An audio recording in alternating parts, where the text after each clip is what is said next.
त्रिवेणी घाट मान्छेको जिन्दगी जस्तै छ। कहिले सरस, कहिले निरस, कहिले उज्यालो, कहिले अँध्यारो, कहिले भाव, कहिले अभाव, कहिले गुल्जार, कहिले सुनसान। यो घाटका आफ्नै खुसी छन्, आफ्नै दुःख छन्।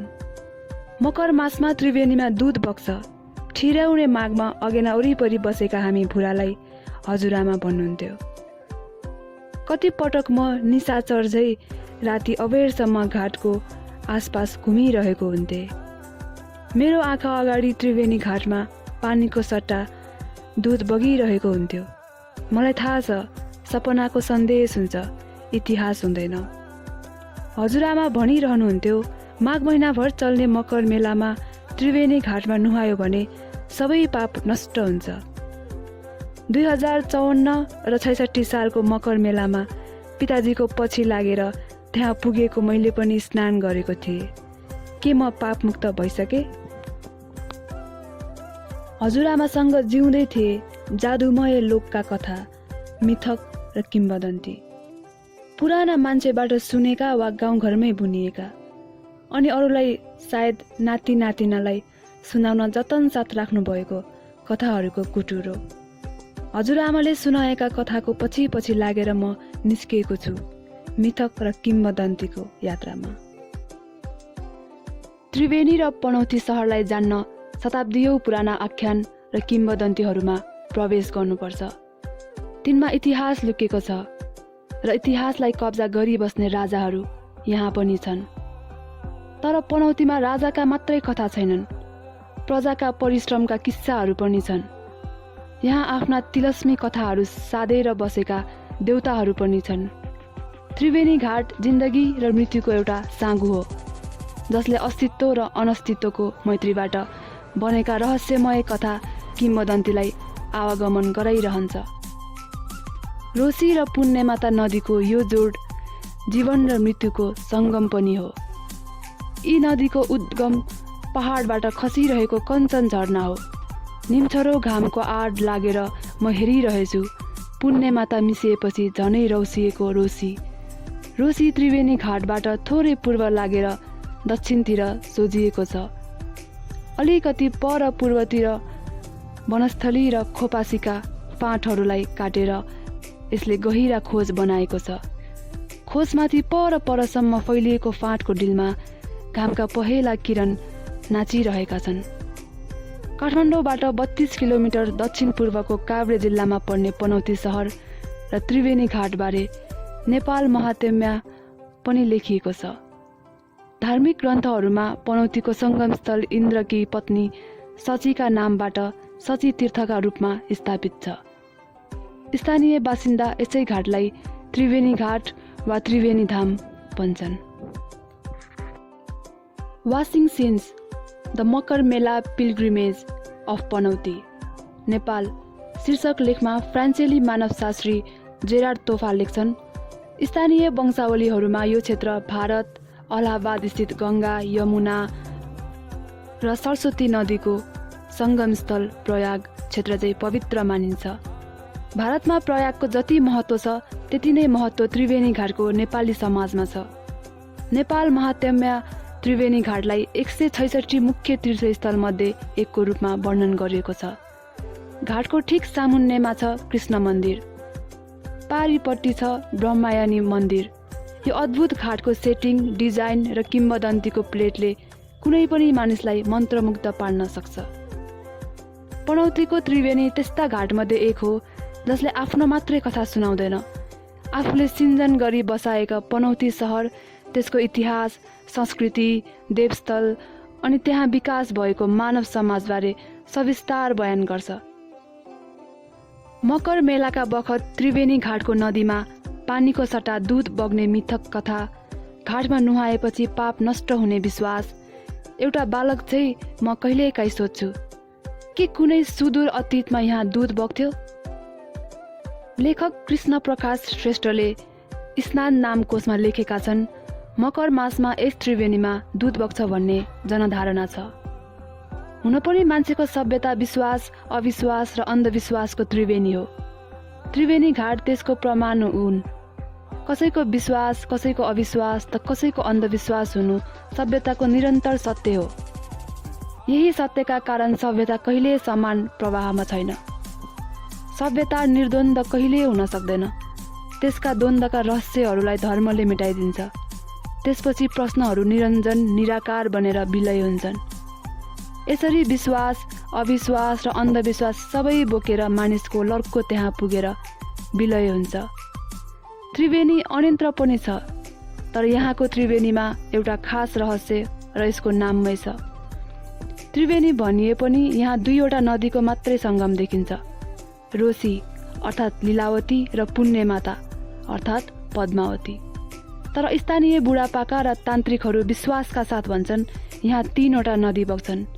त्यसो हो भने तेस्रो नदी किन देखिँदैन?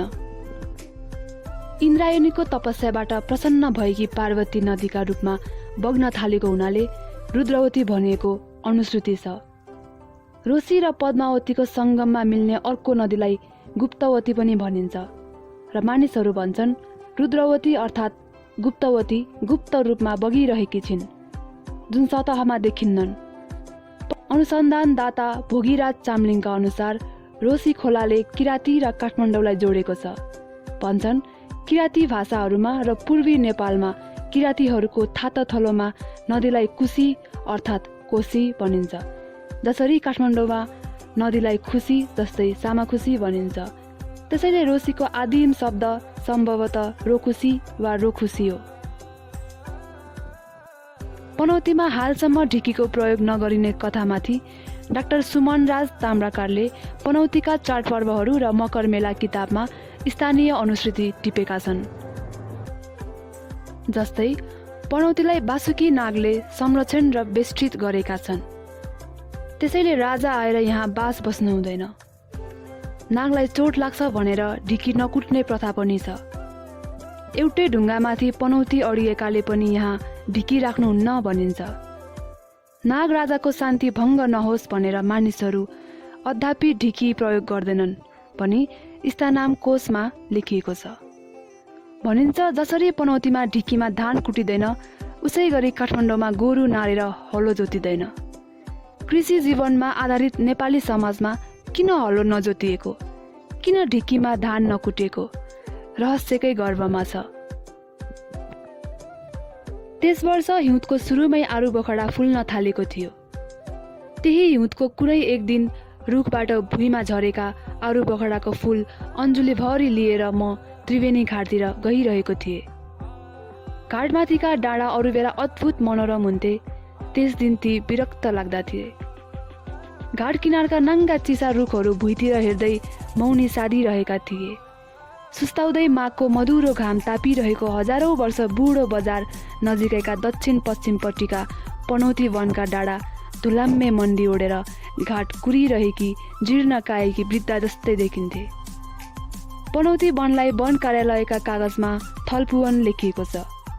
बुढाहरू यो वनको किम्वदन्ती सुनाउँछन्। विराट राजाको गाईकोट भनिने थलपुवनका रुखहरू फेदमा घिउ हालेर हुर्काइएका छन्। त्यसैले यहाँका रुखका दाउरा काँचै पनि बल्छन्। नदीको बहाव जाँगर हराएको बटुवा जस्तै थियो। खरानी पखालेपछि बाफ उडिरहेको चिताको भकारिने र एउटा रुखको हाँगामा बसेको काग उच्चाट लाग्दो सुरमा एकहोरो काँ काँ गरिरहेको थियो। ब्रह्मनालमा एउटी मृत्युन्मुख पाएको उमेरकी महिलाको गोडा डुबाइएको थियो। त्यहाँ पुर्याइएको एकछिनपछि उनले आफ्नो गहिरा इनार्जै आँखा बिस्तारै चिम्लिन्। चिसो पानीमा डुबाइएको उनका जोर खुट्टा तनक्क तन्किए। त्यति नै बेला उनको देहाशेष भयो, अर्थात् देहबाट आत्मा उडेर गयो। अन्यत्रका घाटहरू भन्दा त्रिवेणीको ब्रह्मनाल फरक छ भन्छन् पनौतीका 72 वर्षीय प्रेम बहादुर प्रधान। उनका अनुसार त्रिवेणी घाटको यो 9 हाते ढुङ्गा काशीबाट ल्याइएको हो। ढुङ्गामा सुनको जलप लागे जस्तै पत्र पत्र छन्, जसमा सुनका ससाना कण देखिन्छन् ध्यान दिएर हेर्दा। पनौतीका कोही पनि मानिस घरमा मर्दैनन्। अन्तिम बेला नाडी हेरेर अनिवार्य घाट लगिन्छ र ब्रह्मनालमा राखिन्छ। प्रधान भन्छन् त्रिवेणी घाट पनौतीका बासिन्दाका मात्रै होइनन्, वरपरका 30 गाउँबाट दाह संस्कारका लागि शव ल्याइन्छन्, तर बाहिरका शव पनौती बजारभित्रबाट ल्याउन पाइँदैन। नमबुद्धतिर जाने सडकमा रोसीपारीबाट मात्रै ल्याइन्छ। काशीदेखि पनौतीसम्म त्यति गरुङ्गो ढुङ्गा बोकेर ल्याउने सम्भावना उति देखिँदैन। सायद यो रोचक किम्वदन्ती हो। देह विलयमाथि इतिहासविद योगेश राज लेख्छन्, सबैभन्दा पहिले रक्त सञ्चार रोकिन्छ, श्वास प्रश्वास प्रक्रिया अवरुद्ध हुन्छ, त्यसपछि मुटुले ढुकढुक गर्न छोड्छ।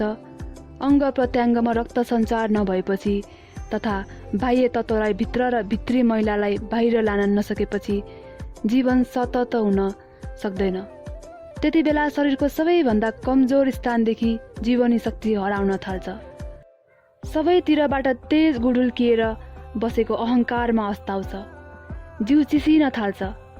सन्ध्या संरचना हिन्दू नेवारहरूको मृत्यु चेतना किताबमा वर्णन गरिएको यस्तो मृत्यु प्रक्रिया मैले त्यस चिसो दिन त्रिवेणी घाटमा देखेको थिएँ। ब्रह्मनालमा जीवन बिसाइरहेकी एक वृद्धाको शरीरमा। जसरी मेरो अञ्जुलीको आरु बखडाको फूल एकछिन अघि रुखबाट भुइँमा झरेथ्यो, उसै गरी देहबाट ती वृद्धाको सास बाहिर निस्केर विशाल शून्यमा विलीन भएको थियो। मेरो अञ्जुलीबाट आरु बखडाको फूल पनि उसै गरी भुइँमा झरेको थियो, जसरी अघि रुखबाट झरेथ्यो। जान्नेहरू भन्छन्, मसान घाट नै यस्तो एउटा ठाउँ हो जहाँ बलिरहेको चिता अघि मानिसहरू जीवन र मृत्युसँग जोडिएको शाश्वत सत्यसँग साक्षात्कार गर्छन् वा त्यसको महिमा बोध गर्छन्। यसो पनि भन्छन्, यस दुनियाँमा भएका सबै वस्तु रङ्गहीन हुन्छन्। पानी, हावा, अन्तरिक्ष र पुरै जगत रङ्गहीन छ। म चाहिँ जीवन र मृत्युको महिमा बोध गरिने घाटलाई खरानी रङको देख्छु। चितामा डढेका लासबाट खरानी रङको धुवाका घना गुच्छा आकाशतिर बढ्छन्। खरानी अर्थात् हलुका सिलेटी मृत्युको रङ हो, मसान घाटको रङ हो। हावाको पातलो झोक्काले पनि उडाउँछ चिता पखालेपछिको बाँकी खरानी। झरी परेको रात, बिहान र साँझ भेलले पखालेको खरानी नदीसम्म बगेर धमिलो पानीमा मिसिन्छ। मलाई चिता सबै अवस्थामा एउटै रङको लाग्छ। यो रङ झरी परेपछि पनि केही चहकिलो देखिन्छ, हावाको बेगमा अलि धमिलो देखिन्छ। रातको नरिवतालाई चोट्याउने सिरटो, चट्याङको प्रकाशमय रात वा कुहिरिलो बिहान।